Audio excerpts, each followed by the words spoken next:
তো কীভাবে GLO official verify করবেন আমি সেটা দেখাবো এখন। তো সম্পূর্ণ ভিডিওটা মনোযোগ সহকারে দেখবেন।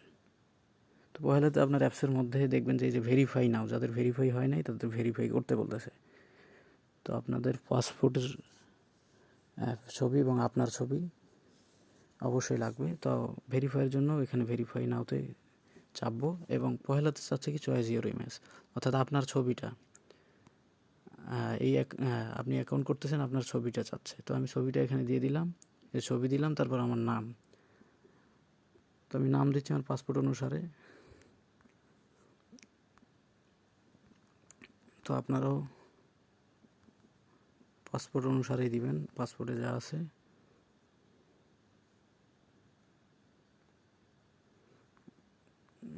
পাসপোর্টটাও আমি আপলোড করে নিই। এই যে নিচে সবার নিচেরটাতে পাসপোর্ট দিবেন, এই যে সবার নিচে যে এখানে যে ছবির অপশন, এখানে পাসপোর্ট দিবেন।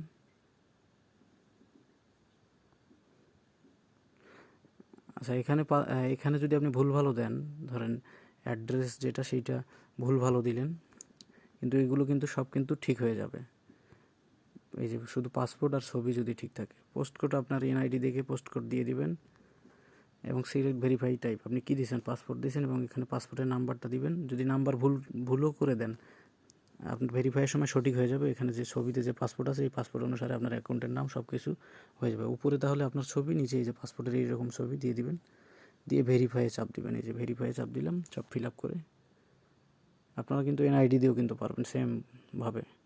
তো এইভাবে আসলে ভেরিফাই করে। তো একটু ওয়েট করতে হবে, হ্যাঁ, আধা ঘন্টা থেকে 1 ঘন্টা, সর্বোচ্চ 24 ঘন্টা টাইম লাগে। তো এর মধ্যে ভেরিফাই হয়ে যাবে, এখানে টিক চিহ্ন আসবে। তো সেটাও আমি দেখাবো, ভেরিফাই হলে আমি এই ভিডিওটা আবার নিয়ে আসবো।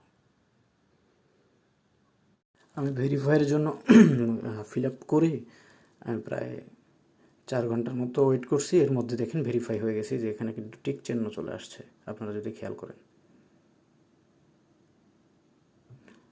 তো টিক চিহ্ন চলে আসছে। এভাবে আসলে ভেরিফাই করতে হয়। আশা করি সমস্ত বিষয় বুঝছেন। আর যদি না পারেন নিজে থেকে, একেবারে নিজে থেকে নাই পারতেছেন, তাহলে অবশ্যই যে হোয়াটসঅ্যাপ নাম্বারে আপনারা হোয়াটসঅ্যাপের উপর চাপ দিবেন, দিয়ে কথা বলে ম্যানুয়ালি ভেরিফাই করে নেবেন।